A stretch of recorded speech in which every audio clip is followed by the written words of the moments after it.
नमस्कार मंडळी, मी सिद्धेश कडव आणि स्वागत आहे तुमचं आपल्या युट्यूब चॅनलमध्ये. तर मंडळी, आज किचन मध्ये दिसतोय. आता आपण बनवणार आहोत शेजवान चटणी, जी मी खूप आधी पण बनवली. आता जवळपास ती आता मी बनवायला 6-7 वर्ष झाली मी बनवली नाही आहे, म्हणजे काय हे नाही केलंय. आता म्हटलं आपण बनवूया आणि तुम्हाला सोबत घेऊन बनवूया. तुमच्या सोबत तुम्हाला आपण दाखवू की आपण कशी बनवतोय, मी कशी बनवतोय चटणी. चला तर मंडळी, सुरुवात करूया. आपलं सगळं सामान इकडे तयार आहे. हे मिरच्या आहेत, अद्रक लसूणची तुम्ही पेस्ट आणलेली आहे, आणि सोया सॉस, चिली सॉस आहे, हे अजिनो आहे ते थोडं टेस्टसाठी, आणि हे कॉर्नफ्लॉवर आहे. कॉर्नफ्लॉवर जे आपण बोलतो, मक्याचं पीठ जे आपण बोलतो ते आहे. तर म्हणजे आपण हे आहे. आता आपण सगळ्यात आधी तर मिरचीची पेस्ट बनवून घेऊया, मिरची, आणि आपण त्याला सुरुवात करूया. चला तर मंडळी, मिरच्यांचं हे तोडून घ्यावं लागणार सगळ्यात आधी. तर हे वरची जी देठ असते, हे बघा, ही देठ आधी तोडून घ्यावीत लागणार, कारण त्याच्याशिवाय ते जर टाकलं तर आपल्याला थोडं हे होईल, काय बोलतात ते, आपल्या तोंडाला लागत राहील, मग कडक कडक सगळं लागत राहील. त्यामुळे तर आपण हे फटाफट मोडून घेऊया. चला तर म्हणजे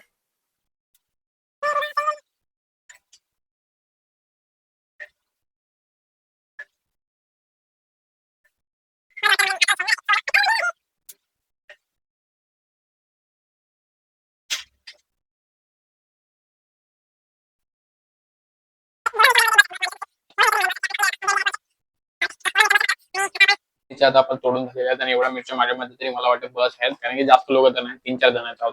चला, मिरच्या तोडून झाल्यात आणि आता मी चटणी बनवून घेतो त्याची, मिक्सरला लावून. चला तर मंडळी. तर मंडळी, आपण हे आता कढईत बनवणार आहोत चटणी, आणि थोडं गरम पाणी गरम करत ठेवलेलं आहे. थोडं मिरच्या भिजवायला लागतात असं आहे. पहिला पण आम्ही भिजवायचो, तसंच थोडा मिरच्या गरम पाण्यात भिजवून त्याच्यानंतर म्हणजे धुतल्या जातात त्या एक प्रकारे.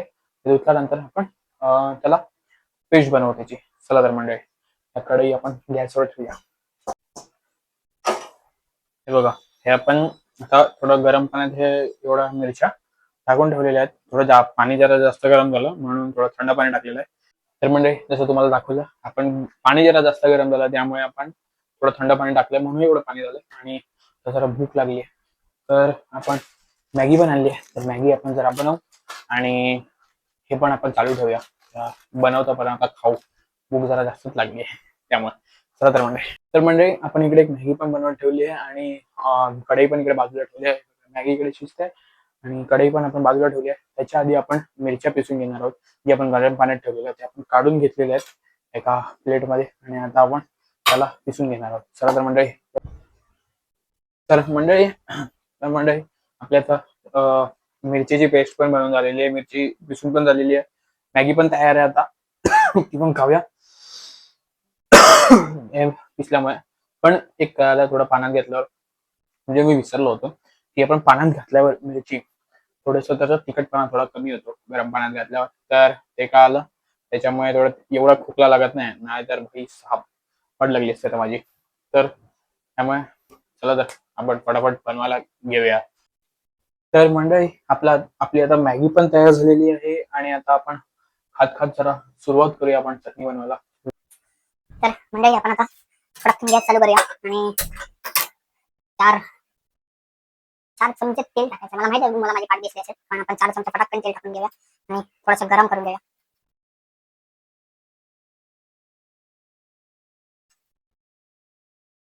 ओके, चला म्हणजे हे झालेलं आहे. आणि आता थोडं स्लो करून घ्या गॅस, कारण की थोडं हलकं हलकं तापवायचं. एकदमच लाल करून नाही घ्यायचे आपल्याला. तेल आपल्याला थोडं एकदम लाल नाही करून घ्यायचं, त्यामुळे हलकं हलकं तापवायचं. मला माहिती आहे, मला फेस एकदम जवळ दिसत असेल.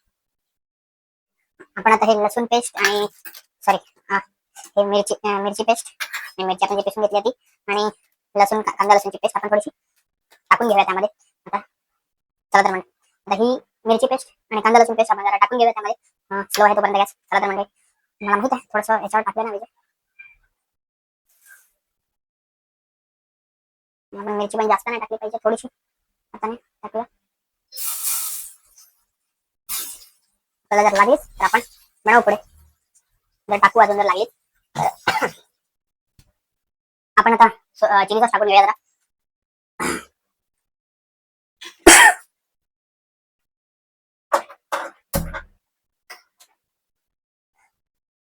तर म्हणजे आता आपलं अद्रक लसूण मिरचीची पेस्ट तयार झालेली आहे. आणि आता इथे जरा आपण जे रेड चिली सॉस टाकून घेऊया.